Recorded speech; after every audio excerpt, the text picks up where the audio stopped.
Pandemik COVID-19 juga dikenali sebagai pandemik coronavirus atau wabak coronavirus.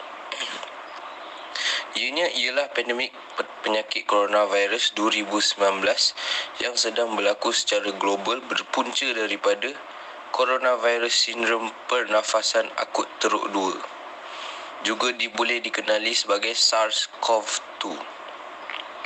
Wabak ini pada mulanya dikesan pada pertengahan bulan Disember 2019 di Bandaraya Wuhan, Hubei, China dan telah diiktiraf sebagai pandemik oleh Pertubuhan Kesihatan Sedunia pada 11/2020 sehingga lebih daripada kes telah disahkan dengan lebih daripada kematian disebabkan COVID-19.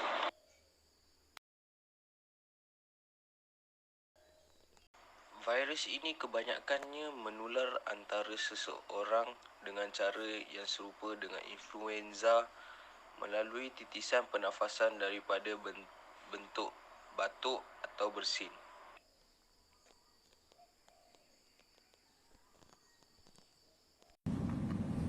Dalam tempoh negara berdepan dengan wabak COVID-19 ini, saya sedar bahawa ramai di kalangan kita juga telah menunjukkan sifat empati sesama kita.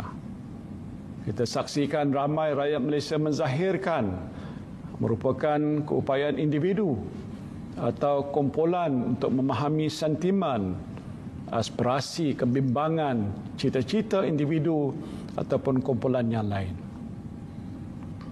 Dalam krisis COVID-19, rakyat Malaysia khususnya petugas di barisan hadapan atau frontliners telah membuktikan sifat empati terhadap satu sama lain tanpa mengira kaum atau agama. Sifat empati ini harus diperkukuhkan dalam masyarakat kita.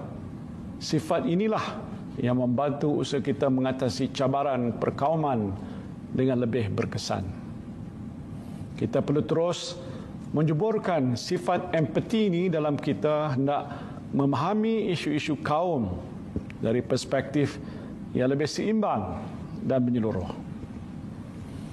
Seperti beberapa negara-negara berbilang kaum yang lain, kadang-kadang kita hanya melihat isu kaum dari sudut kaum atau kumpulan tertentu. Perspektif ini perlu diperbaiki supaya menjadi lebih seimbang dan holistik dan harus dipupuk melalui sistem pendidikan dan media. Perpaduan rakyat Malaysia dilihat jelas apabila dijelmakan dalam keadaan sebenar ketika negara dilanda cabaran dan musibah, termasuk menghadapi gelombang COVID-19.